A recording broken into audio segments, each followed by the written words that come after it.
Muito obrigado, Sr. Presidente. Sr. Ministro, vou começar por dizer que ao longo dos últimos meses o Sr. Ministro tem aumentado um pouco o tom com que se dirige ao grupo parlamentar do PSD e aos deputados da oposição e parece-me que, e permita-me que eu diga como colega, como amigo, que também o somos, que pode ser que o período estival permita acalmar um pouco os ânimos e permita que o debate político se faça com outra serenidade, reforçando essa necessidade. É que ainda agora, eu terminei a minha intervenção anterior fazendo uma pergunta muito simples ao Sr. Ministro, em que a pergunta era, acordou o Sr. Ministro com o Presidente da Câmara Municipal do Porto que haveria uma deslocalização quase total da estrutura do Infarmed para o Porto, sim ou não? Foi uma pergunta simples. A resposta do Sr. Ministro foi esta. E passo a citar aquilo que disse há uma hora atrás. Esta ideia de que existe uma espécie de pacto secreto ou uma combinação não explícita com o Sr. Presidente da Câmara do Porto é insultuosa para o Governo e para o Sr. Presidente da Câmara do Porto. Depois diz, nunca fez com o Governo, nunca coagiu com o Governo e nada, nem nunca fez com o Governo nenhuma combinação, isto referente-se à Câmara do Porto, como aliás nunca faria sentido que fizesse. E a mesma questão se passa em relação ao Governo. Bom, nós como deputados temos de fazer perguntas. E é essa a nossa função fiscalizadora. E nós baseamos-nos na ata da reunião de trabalho entre a Comissão Executiva do Grupo de Trabalho, nomeado pelo Sr. Ministro da Saúde, e a Câmara Municipal do Porto.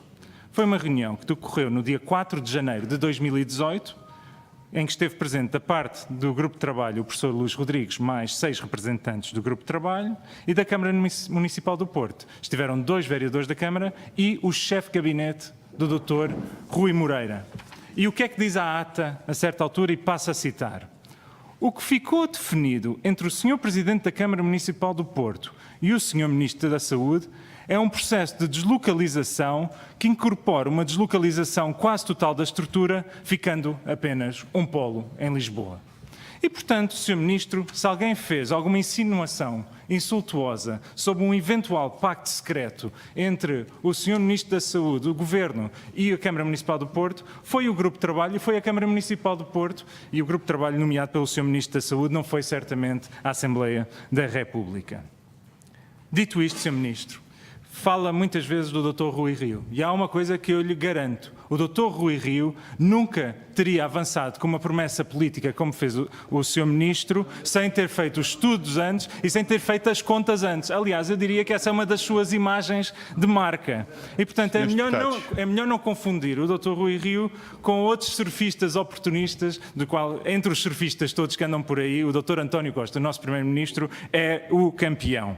Mas, Sr. Ministro, vou citar o Bloco de Esquerda e o PCP para terminar, porque uma vez que as críticas que vêm daquele lado não merecem depois crítica do Sr. Ministro, dizer, nas palavras do deputado Moisés Ferreira, é preciso devolver a serenidade ao Infarmed e nas palavras da deputada Carla Cruz, vamos acabar com a instabilidade que este Governo gerou com a decisão anunciada. E, portanto, a pergunta é muito simples, Sr. Ministro.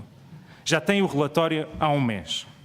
Mantém ou não mantém o Governo a decisão anunciada de deslocalizar o Infarmed de Lisboa para o Porto?